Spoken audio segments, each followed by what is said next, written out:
Hai semua, yuk kita bahas soal SNBT, literasi dalam bahasa Indonesia, bersamaku Kak Ovi. Pertama-tama kita baca dulu ya soalnya. Dalam bacaan, terdapat pernyataan galaktosemia tergolong penyakit langka yang terjadi pada sekitar 1 dari 48.000 bayi di seluruh dunia.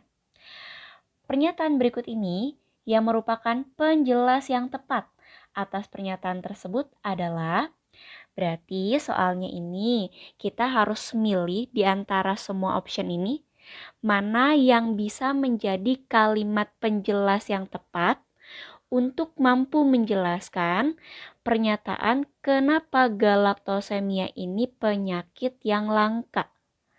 Tapi nanti jawabannya harus sesuai konteks pada soal.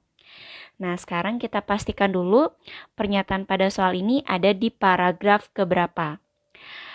Pernyataan pada soal ada di paragraf 2 di kalimat pertama. Ini udah aku nomorin nih kalimatnya. Di kalimat pertama, paragraf 2. Jadi kita fokus aja nih sama paragraf 2. Gak perlu melihat paragraf 1 lagi. Kita tegasin baik-baik kalau galaktosemia itu tergolong penyakit langka. Itu ya pernyataannya. Sekarang kita lihat option yang A. Apakah bisa jadi kalimat penjelas yang mampu menjelaskan galaktosemia langka? Kita lihat nih. Option A, galaktosemia disebabkan oleh perubahan atau mutasi pada gen GALT, GALK1, dan GALE. Apakah dia ada di paragraf kedua kalimatnya? Ada. Ada pada kalimat nomor 2. Nih. Jadi kita tandain dia benar ada di paragraf 2 di kalimat nomor 2. Nah, biasanya kalimat kedua itu suka menjelaskan kalimat sebelumnya, yaitu kalimat 1. Tapi hati-hati, belum tentu. Jadi kita harus baca baik-baik kalimatnya juga. Galaktosemia disebabkan oleh perubahan atau mutasi pada gen GALT, GLK1, dan GALE. Kalimat ini hanya bisa menjelaskan penyebab galaktosemia, tapi dia tidak mampu menjadi penjelas kenapa dia langka. Oke? Dia hanya menjelaskan penyebab galaktosemia. Penyebab galaktosemia. Tapi tidak mampu menjelaskan kenapa langka. Oleh karena itu, dia bukan kalimat penjelas pernyataan pada soal. Sekarang kita lihat option yang B. Gen-gen yang berfungsi untuk membentuk enzim galaktokinase yang mengubah galaktosa menjadi energi. Apakah dia ada di teks? Ada. Di paragraf kedua, kalimat ketiga. Gen-gen tersebut berfungsi untuk, kita tanda ini. Dia ada konteksnya pada soal di kalimat ketiga. Gen-gen tersebut berfungsi untuk membentuk enzim galaktokinase yang mengubah galaktosa menjadi energi. Berarti gen-gen yang dimaksud oleh option B, ya, gen-gen yang dimaksud oleh option B itu gen GALT, GALK1, dan GALE. Yang mana gen itu disebutkan di kalimat 2. Berarti option B itu kalimat penjelas, tapi dia kalimat penjelas untuk kalimat sebelumnya. Kalimat nomor 2. Bukan kalimat penjelas yang pertama. Ya, dia hanya kalimat penjelas kalimat nomor 2. Kalimat penjelas kalimat nomor 2. Berarti bukan jawaban. Sekarang kita lihat option yang C.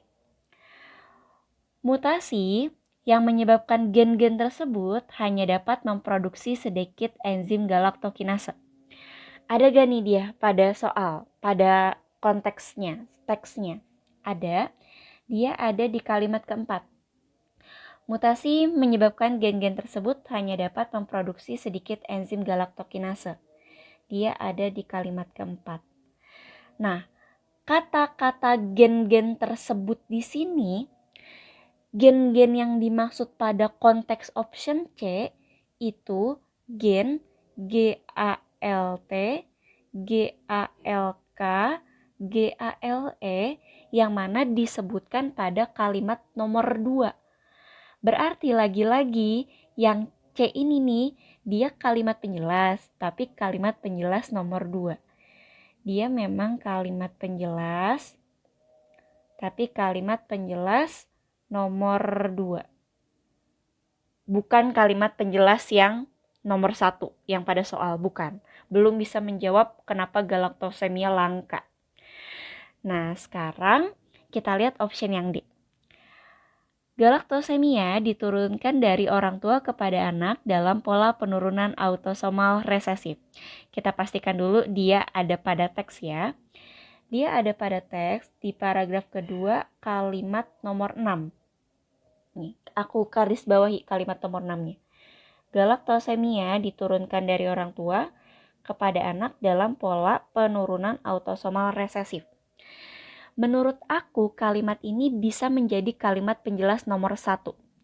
Dia bisa menjelaskan kenapa galaktosemia langka dari pernyataan penurunan autosomal resesif. Kak, tapi kan aku nggak tahu penurunan autosomal resesif itu seperti apa. Autosomal resesif ini dijelaskan pada kalimat nomor 7.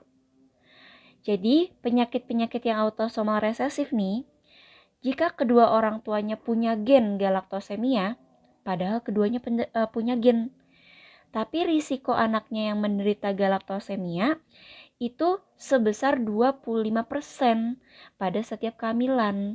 Berarti terbilang kecil kalau dibandingkan dengan 100%, hanya 25%.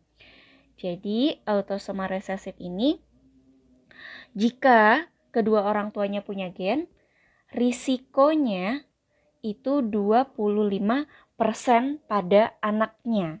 Dan ini dijelaskan di kalimat nomor 7. Oleh karena itu, menurut aku ini bisa jadi kalimat penjelas nomor 1.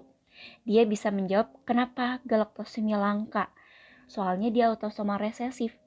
Penyakit-penyakit autosomal resesif, risiko untuk keturunan selanjutnya itu sebesar 25%. Terbilang angka yang kecil jika dibandingkan dengan 100%.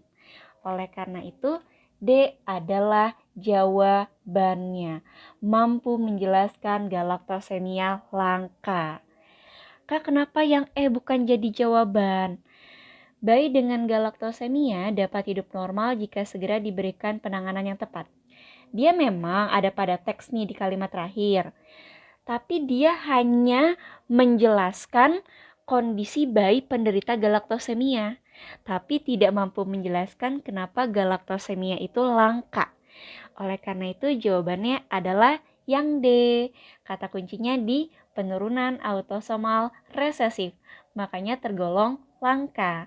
Semoga bisa membantu kalian dan bisa kalian pahami. Sampai ketemu lagi.